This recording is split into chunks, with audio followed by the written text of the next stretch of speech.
This is the Bantayan Tower of Ilocos Norte, guys. This is what's happening today. We have earthquake.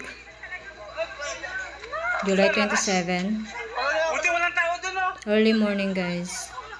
Around 10 or 9, something like that. 9 to 10. I think 9.